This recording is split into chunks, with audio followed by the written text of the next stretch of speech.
Great relationships are never shattered by one bullet. They are indeed shattered by paper cuts repeated over and over. Good evening, ladies and gentlemen. I am Mohammed Asad, co-founder, board member, and the chief operating officer at Hamdan Global. Today, I'm here to raise a very specific and very genuine question to all of you. Why? What kind of mistakes are we having that is forcing our top performers to leave? Yes, of course, it is all about the culture, as we say. So, let's see the shocking mistakes that we are having with our culture. Now, I understand we are approaching towards the end of the day, so your battery is out. I understand that. So let's do something. Whenever I say hello, you say hi, and whenever I say hi, you say hello. This way we can maintain our energy level. So hi, hi, hello. Okay, so we are in sync. So if we are in sync, we are not going to sink. Okay. So let's understand, before we go into the kind of mistakes that are happening at organizational level, let's understand what happens if these mistakes are happening. What is the impact of such mistakes? These are very silly, small mistakes. They are not big blunders happening in the company. No, they are not. So let's understand the impact of having these mistakes.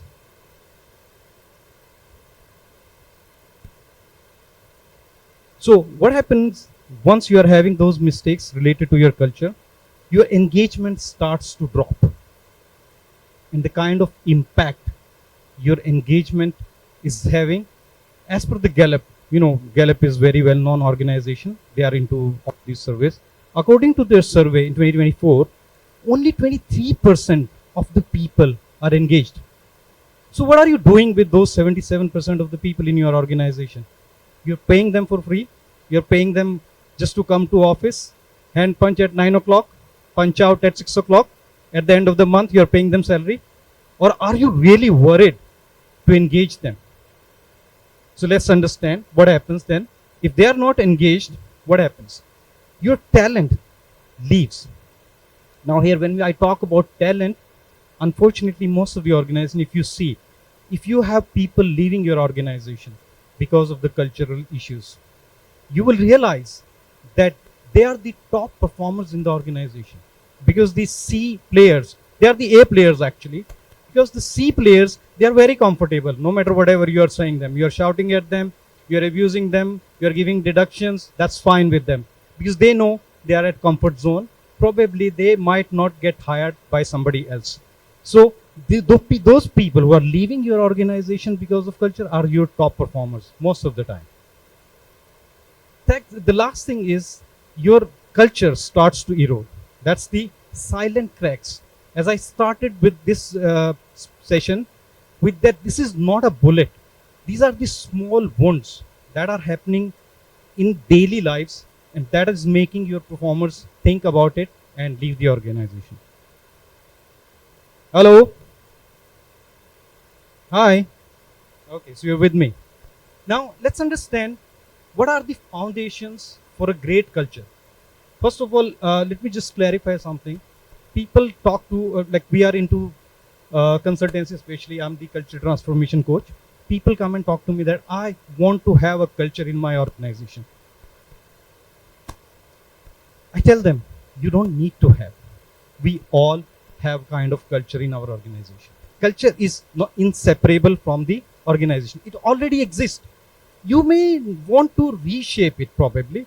You may want to transform it probably according to your vision, your mission, your strategies that you are having. But it exists there already. So basically, there are three foundations for a great culture anyway. First and foremost, people. All businesses are for the people, by the people. Right or wrong? We are doing the business. Everyone. Doesn't matter what impact an AI can have, what impact the technology may have, but it will always be by the people, for the people. So, of course, your people are the topmost factor when it comes to the culture in your organization. The second factor is the process. I consider it as a tool to implement your culture. Of course, if you are running a great organization of 10,000 people, you do not have a way to tackle every single individual personally, right? That's where you need some guidance. You need certain sort of boundaries for your culture to be implemented all across all the levels in the organization. That's where these processes come into the place. The last thing is the performance. Now, don't get me wrong here. I am not talking about here performance management. That's a different story altogether. We can talk on this for months, right? Hello. Only very few people. Hello. Hi. Okay, great. You are with me. Let's stay in sync before we sync, please. Okay. So performance here, when I'm talking about performance, I'm talking about performance improvement.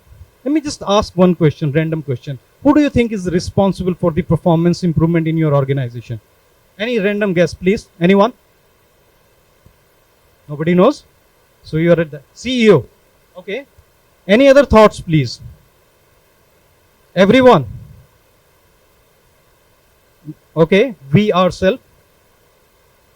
What else? Anyone else has any other thought? But who is responsible for culture? It's the, look, culture is something, this is the myth, this is the mistake most of the organizations are making. You know who they hold accountable for culture? It's the poor HR department in your organization. And you expect those cute people to implement your culture in the name of having picnics, some free snacks, some games. That's not called culture. Culture is the responsibility of the top in the organization. If the top is not in sync, trust me, you may have the best HR director, CHRO on board, the best one in the world. But if the top, the CEO or the owner, he or she doesn't give a damn to culture, do you think CHRO, director, HR manager can do anything? Do you think will it work? It doesn't work that way. So similarly, the responsibility of performance lies on the top leaders in the organization. If as the CEO, as the COO, if it does not matter to me, if it does not sun me, trust me, my managers will not give a shit to this. They will not give anything. They will not have any interest in whatsoever you call it. It starts from the top always. So quickly, let's see what are the blueprints, which is, it's kind of a guideline for you to implement a culture. Culture is not something you do. Culture is not a straight line that you start from here, you end here, and you achieve the culture. Culture is a circle. You build, you implement, you make sure it's implemented, you get feedback, that is checks, you have checked on it, you improve, you continue this. So it's a cycle. So let's see what are some of these steps that we can utilize while having the cycle of the culture. There are 7 C's, call it. Clarity. I'll go into the detail later on. I'll just take you through these 7 steps. The clarity, competence, communication, collaboration, coaching, consistency, and continuity. We'll go through them one by one later on. Now, let's understand one more time the culture. The culture, as I said before, initially in 90s, when people started talking about culture, it was all about having values put on the walls, right? Will you remember that? So many companies are still having on the walls the values, our mission, our vision, our philosophy. Everyone has it. But how many of your team members really know it and understand it? This is the question for you guys. You have to understand it, you have to think about it, and you have to check in your organization. How many of your team members really know about them? They might be reading every day, but still, half of the company even cannot say it. So that's the kind of culture we used to have. So that used to be a start. As a start, it was good, creating awareness. But as the saying goes, what brought you here won't take you there. That worked initially, but it's not working anymore. It doesn't work anymore. Especially the technology is there, We have different sort of connections with our teams. It's not working. So we have to do something else. So what is it now? If it is not the slogans, it's all about the behavior repeated daily. By who? Hello? Hi. So who do you think this behavior to be repeated by? Any guesses? Yeah, you can say I will not have any deduction on you. Please, guys, forgive them, okay? So anyone, any guesses? Who's responsible for this repeated behavior to be implemented in your organization? The management. Any other guess? No, it's for your organization. I understand. Okay. Yes, it's us. Management as the top leadership. Because what we expect and what we accept becomes the culture in the organization. As a leader, the culture is nothing. It's my tolerance level. What I tolerate in the company becomes the culture. So it starts with us. Now let's go through 7 C's one by one quickly, because I have very limited time, unfortunately. I could speak on this for maybe next 4 or 5 hours continuously, but I have to respect the time they have allotted me. So what is the mistake when it comes to the clarity? Clarity is the topmost issue today, especially with the Gen Zs. You remember what is the favorite question of Gen Zs today? Can anyone tell me what is their favorite question? Anyone? What's in it for me? Yeah, that gives the clarity. What else? What is the second best question they have always? For everything. They have one question for everything. What is that? Why? You tell them you need to do this. They will not say, like 90s, 80s, those millennials, baby boomers, they were very cute, beautiful people. The Gen Zs are different. You can't tell them what you told baby boomers, right? You tell them, okay, tomorrow come early, half an hour. Baby boomers will say, definitely, sir, I will be there at 7:30. Okay? You tell the same thing to millennials. They will say, you reach 7:30, you say, okay, sir, done, I'll be there. You ask Gen Zs half an hour early tomorrow. The first question, why? This is very important. So today, they need, not only Gen Zs now, all the people, all the team members in your organization, they need clarity. The mistake we are having today, unclear expectations. There is a saying, common sense is not so common in companies. We assume people, you're hiring an accountant, you expect him to take care of the accounting function, right? But someone has to tell, how do you do your accounting? Right or wrong? You're hiring an HR person. You expect them to come and become your culture ambassador from the day one. You have to tell them what you expect from them. What is your culture? That's very important for all the team members in your organization. Confusing priorities. This is a very common practice with all of us as the leader. We work on a project today, tomorrow it changes. The deadline changes, the structure changes. That's fine. It's fine because nowadays everything is very dynamic. We have to keep up. We have to have this. We should be dynamic with that. But what we need to do is clarify, communicate with them, explain to people. Then constantly shifting goals. Okay, we want to make $1 million sales this quarter. After 1 month, guys, it's changed to $2 million. Then the third month, okay, we are back to $500,000. So what are you expecting your people to do here? None of them will achieve their targets at all because they don't know what from them. Expectation must be very clear. So the insight, how do you take this mistake? Clarity is not a document, it's a daily practice. Any changes you need, anything that is changing in your organization, it requires a very simple process. Have a meeting, 5 minutes. Guys, 1, 2, 3, 4. Any questions? Are we in? Thank you very much. Rather than assuming things. That doesn't work this way.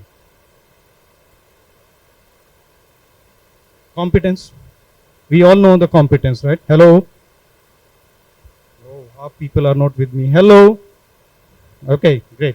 So competence is not love. Competence it's a foundation for entire talent management function. Based on the competencies, you hire people. Based on the competencies, you promote people. Based on the competencies, you give them different roles. So we need to be on top of competence when it comes to. Just understand here, 70% of the employee development costs are wasted due to the inclarity or that on the training, they are wasting 70%, but they are not as per the strategies of the company. What is happening again, as I started with, the HR department or the training department, if you have separated them already in your organization, you give them budget. What they are trying to do is they are achieving their KPIs in terms of, for example, you have given them budget of $1 million in a year, and you tell them you need to make sure at least 1,000 people are trained for at least 5 hours on an average, right? So what training department is doing as of now, currently, 70% of the time, they're utilizing that 70% only to achieve those KPIs, and those KPIs may or may not be linked with your vision or mission. And this is the fact, 70% of the cost. How much is your training cost on an average? If we combine the training cost for all the people sitting here, probably it will be $1 billion. 70% of that is being misused. I understand. Just 5 minutes more, please. Okay, communication. It requires no introduction. We understand. We must keep communicating with our teams all the time. Collaboration. That's very important.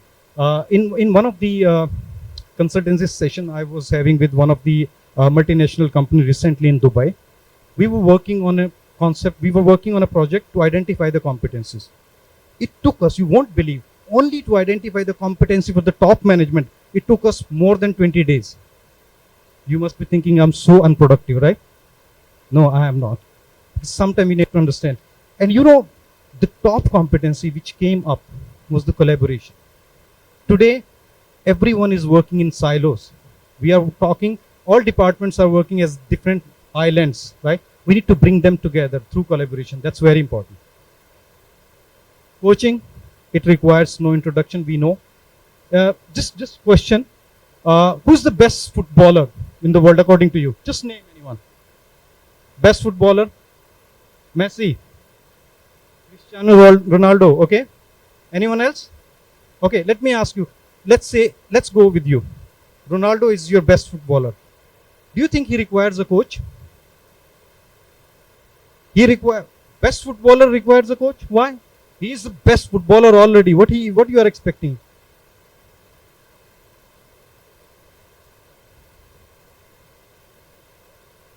He has 3 coaches. The best footballer is having 3 coaches for someone to teach him. That's the power. Yeah, discipline. That's the power of coaching. Never ever underestimate coaching. Keep coaching your people all the time. Continuity. Continuity is all about habit. Habit of excellence. Somebody did something great today. Don't stop there. Continue. Encourage them to keep doing this again and again. Okay? Now performance reviews. I'm not going to go into the detail. Just I'm going to stop with performance with one small thing. Never focus on performance management systems. Performance management is not about, it's not lagging KPI that, okay, you go back, okay, you remember your score for this year is 60. Why? Because in January, you made a mistake and you're talking about it next January, after 1 year. I mean, what are you going to achieve out of it? Nothing. If you would have talked to that person in Jan itself, that this mistake you're doing today, let's work on it to improve. So you would have saved 1 year and you would have made it better already. So performance management, it's not about scores, it's about improving the performance. Okay? Why top performance walkaway? I'm going to just skip it because all these issues, the 7 C's, if they are not being implemented in the organization. Hello? Okay. Okay, quickly, these are your 5, I know they are, sorry about it. Okay. So your top 5 takeaways for leaders. Build clarity. Always clarify all the expectation. Talk to your team members. How many of you are married here? Most of you, right? What happens if you don't talk to your spouse for a day? Okay, nothing. No. Maybe for you, but for the husbands here, what happens?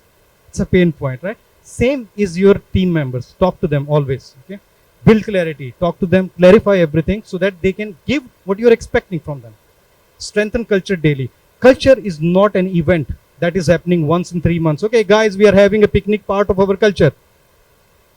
No, it doesn't work. have every day something in the company, not the programs, not the engagement activities I'm talking about. It could be simple thank you gestures, appreciating people, helping them out, listening to them, talking to them, and. Okay. Coach continuously, we already spoke about it. Remove toxic behavior. Now, this is the topmost. I will leave these you guys, okay, with this most important thing. If you're really serious about the culture in your organization, are you ready to lose your top performance, the top salesperson in your company, just because he's toxic to culture? Are you ready for that? If you are not ready, then don't talk about culture. Don't waste your time and your team's time, and don't waste your HR budget in culture. You're not going to achieve it. You can achieve culture if you are ready to lose your top performer who's the toxic to the culture. That's very, very crucial. Protect your top talent. You implement 7 C's, you can protect your talent definitely. All right, I'll just take 1 minute on Hamdan Global. At Hamdan Global, we are working in 10 different countries. We are basically into recruitment and HR consultancy. So you can find us online, definitely. So I'm not gonna go into this. The last, but not the least, don't let your culture sink. If you really want to know further in detail about the 7 C's and how can you protect your culture, how can you reshape your culture, okay, you can go through this. Okay, you can find this book on Amazon. And we as Hamdan Global, we are having this complete program, training program. If you require, we can get in touch. It's a long program, of course, but we have also put it in the form of book, which is available for you guys to read. Here we are talking about in this program, Sync or Sync, how do you synchronize your teams for them to be successful? Okay. Thank you very much, and apologies for exceeding time. Any questions, please quickly, we can take 2-3 questions max.